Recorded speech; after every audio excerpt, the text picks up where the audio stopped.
Hallo und herzlich willkommen zu einer neuen Folge von Deutsch einfach gemacht. Ich freue mich sehr, dass du heute wieder dabei bist, um eine der emotionalsten, tiefgründigsten und grammatikalisch anspruchsvollsten Strukturen der deutschen Sprache zu meistern. In unserer letzten Folge haben wir das Satz-Sandwich XXL bezwungen. Wir haben gelernt, wie man extrem lange deutsche Satzklammern versteht und selbst baut, ohne den Faden zu verlieren. Wir haben also die Architektur des realen Satzes bis ins Detail erkundet. Heute verlassen wir die Realität erneut. Wir reisen wieder in die Welt der Fantasie, aber diesmal ist es keine Fantasie über die Zukunft, sondern eine über die Vergangenheit. Wir lernen die Sprache des Bedauerns, der Kritik und der Was-wäre-wenn-Gedanken über Dinge, die bereits passiert sind und nicht mehr geändert werden können. Wir tauchen tief ein in den Konjunktiv 2 der Vergangenheit, auch Plusquamperfekt-Konjunktiv genannt. Das ist die Grammatik, die du brauchst, um Sätze zu sagen wie »Ach, hätte ich doch nur mehr gelernt« oder »Wenn du mich gefragt hättest, hätte ich dir geholfen«. Es ist die Sprache der verpassten Gelegenheiten und der nachträglichen Weisheit. Wir werden heute die Bauanleitung für diese mächtige Zeitform Schritt für Schritt entschlüsseln. Du wirst lernen, wie die bekannten Formen hätte und wäre mit dem Partizip 2 zusammenarbeiten, um diese irrealen Rückblicke zu konstruieren. Es mag auf den ersten Blick komplex aussehen, aber ich verspreche dir, es folgt einer klaren und wiedererkennbaren Logik. Am Ende dieser Folge wirst du in der Lage sein, nicht nur über deine Träume für die Zukunft, sondern auch über deine Reflexionen über die Vergangenheit nuanciert und emotional treffend zu sprechen. Bist du bereit, die Zeit gedanklich zurückzudrehen? Dann lass uns die Sprache des Hätte-Fahrradkette meistern. Das Grundprinzip. Der Unterschied zur irrealen Gegenwart. Bevor wir die Formen bauen, müssen wir den fundamentalen Unterschied zu dem Konjunktiv 2 verstehen, den wir bereits kennen. Erinnern wir uns. Der normale Konjunktiv 2, der Gegenwart, beschreibt eine irreale Situation jetzt oder in der Zukunft. Wenn ich Zeit hätte, jetzt würde ich ein Buch lesen, jetzt oder in der Zukunft. Ich wäre jetzt gern am Strand. Wunsch für die Gegenwart. Der Konjunktiv 2 der Vergangenheit beschreibt eine irreale Situation in der Vergangenheit. Die Handlung ist abgeschlossen und kann nicht mehr geändert werden. Es geht um Hypothesen über etwas, das bereits passiert ist. Wenn ich gestern Zeit gehabt hätte, hätte ich ein Buch gelesen. Ich wäre gestern gern an den Strand gegangen. Der Unterschied ist also rein zeitlich. Der Konjunktiv 2 der Gegenwart ist der Modus der Träume und Wünsche. Der Konjunktiv 2 der Vergangenheit ist der Modus der Reflexion und des Bedauerns. Die Bauanleitung hätte, wäre plus Partizip 2. Wie konstruieren wir diese Zeitmaschine für die irreale Vergangenheit? Die gute Nachricht ist, du kennst bereits alle Bauteile. Wir müssen sie nur neu zusammensetzen. Die Formel ist eine logische Kombination aus der Perfektstruktur und dem Konjunktiv 2. Die Konjunktiv-2-Form von haben oder sein, also hätte oder wäre, plus das Partizip 2 des Hauptverbs. Stell es dir so vor: Du nimmst einen ganz normalen Perfektsatz aus der realen Vergangenheit und tauschst das reale Hilfsverb habe oder bin gegen sein irreales Gegenstück hätte oder wäre aus. Lass uns das Schritt für Schritt durchgehen. Schritt 1: Beginne mit der Realität im Perfekt. Reale Vergangenheit: Ich habe gut geschlafen. Schritt 2: Tausche das Hilfsverb aus. Aus habe wird die Konjunktiv-2-Form hätte. Irreale Vergangenheit: Ich hätte gut geschlafen, aber der Lärm war zu laut. Noch ein Beispiel mit sein. Schritt 1: Realität im Perfekt. Wir sind ins Kino gegangen. Schritt 2: Tausche das Hilfsverb aus. Aus sind wird die Konjunktiv-2-Form wären. Irreale Vergangenheit: Wir wären ins Kino gegangen, aber wir hatten keine Zeit. Die Wahl zwischen hätte oder wäre folgt exakt denselben Regeln wie die Wahl zwischen haben und sein im normalen Perfekt. Verben der Bewegung von A nach B oder Zustandsänderung nehmen wäre. Alle anderen Verben nehmen hätte. Du musst also keine neuen Regeln lernen, sondern nur die alten Bausteine neu kombinieren. Die Sprache des Bedauerns. Wenn-Sätze in der Vergangenheit. Die häufigste und wichtigste Anwendung des Konjunktiv 2 der Vergangenheit sind hypothetische Wenn-Sätze, die sich auf die Vergangenheit beziehen. Sie sind die klassische Form, um Bedauern, Kritik oder einfach nur alternative Szenarien auszudrücken. Die Struktur ist genau wie bei den Wenn-Sätzen der Gegenwart.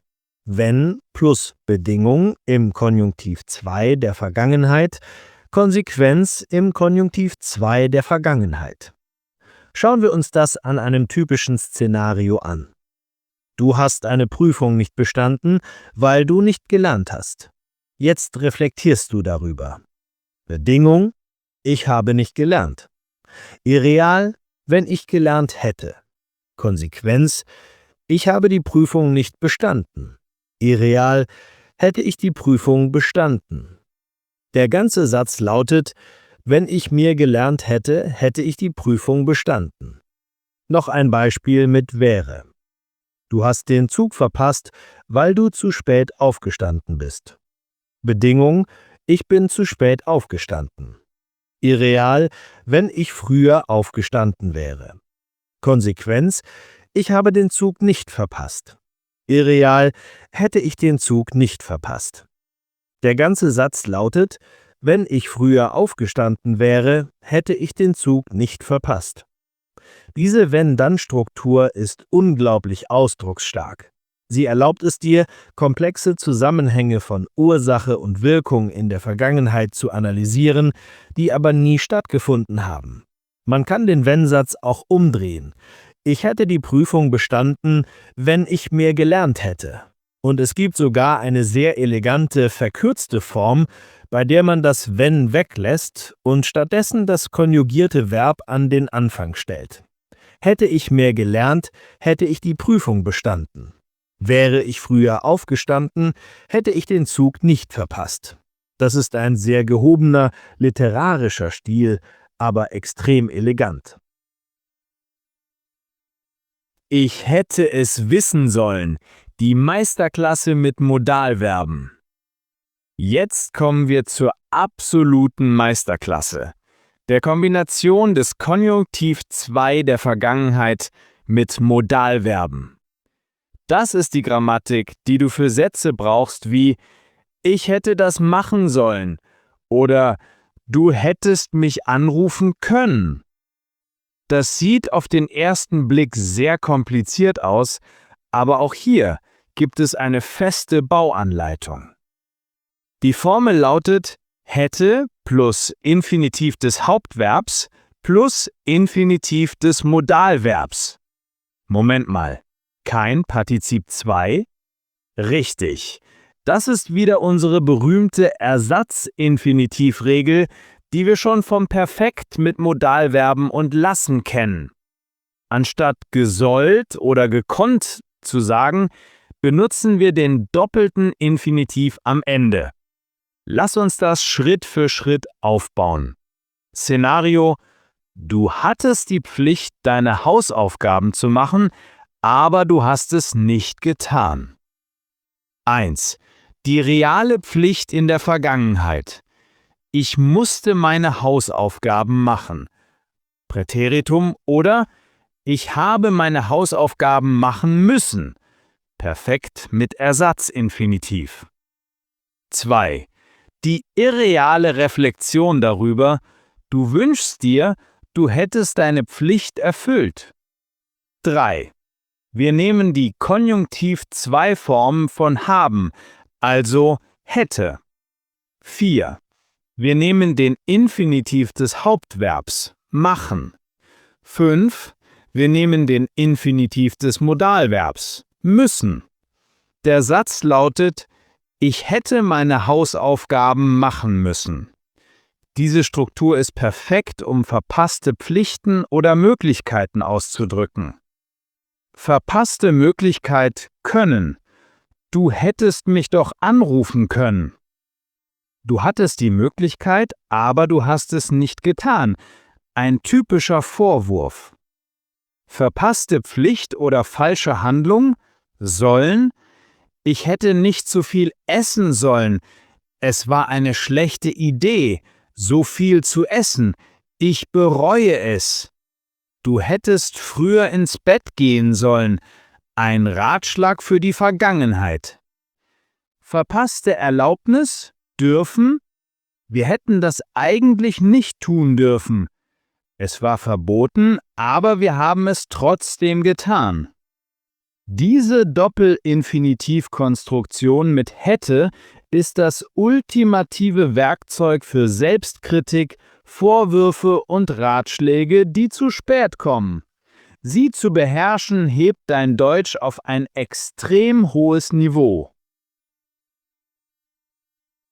Und damit haben wir die Fähigkeit erlangt, nicht nur die Gegenwart zu erträumen, sondern auch die Vergangenheit neu zu schreiben, zumindest in unseren Köpfen. Der Konjunktiv 2 der Vergangenheit ist ein tiefgründiges Werkzeug, das es uns erlaubt, aus unseren Erfahrungen zu lernen, indem wir darüber reflektieren, was hätte sein können. Lass uns die wichtigsten Bauanleitungen noch einmal zusammenfassen. 1. Der Konjunktiv 2 der Vergangenheit beschreibt irreale Situationen in der Vergangenheit. 2. Die Grundformel lautet hätte oder wäre plus Partizip 2. 3. Hypothetische Wenn-Sätze über die Vergangenheit benutzen diese Form in beiden Satzteilen. Wenn ich das gewusst hätte, wäre ich gekommen. 4. Für die Meisterklasse mit Modalverben lautet die Formel hätte plus Infinitiv des Hauptverbs plus Infinitiv des Modalverbs. Zum Beispiel, ich hätte es wissen sollen. Mein Tipp der Woche ist das Was-wäre-wenn-Tagebuch. Nimm dir am Ende des Tages 5 Minuten Zeit und denke über eine kleine Entscheidung nach, die du heute getroffen hast. Schreibe dann 2 Sätze dazu. Einen Satz, der beschreibt, was passiert ist, und einen Satz, der beschreibt, was passiert wäre, wenn du dich anders entschieden hättest. Zum Beispiel, ich bin heute mit dem Bus zur Arbeit gefahren. Wenn ich das Fahrrad genommen hätte, wäre ich jetzt nicht so müde und hätte etwas für meine Fitness getan. Diese kleine tägliche Reflexion trainiert die Konjunktiv-2-Struktur auf eine sehr persönliche und bedeutungsvolle Weise. Vielen Dank, dass du heute wieder dabei warst. Wenn diese Folge dir geholfen hat, die tiefsten Ebenen der deutschen Grammatik zu erkunden, freue ich mich riesig über deine Unterstützung. In der nächsten Folge werden wir diese anspruchsvolle Struktur noch weiter ausbauen. Wir schauen uns den Konjunktiv 2 mit Modalverben noch genauer an und konzentrieren uns auf die komplexen Formen, um Wünsche, Ratschläge und Hypothesen in allen denkbaren Variationen auszudrücken, wie zum Beispiel in dem Satz, ich hätte es machen sollen. Bis zum nächsten Mal bei Deutsch einfach gemacht. Tschüss und alles Gute!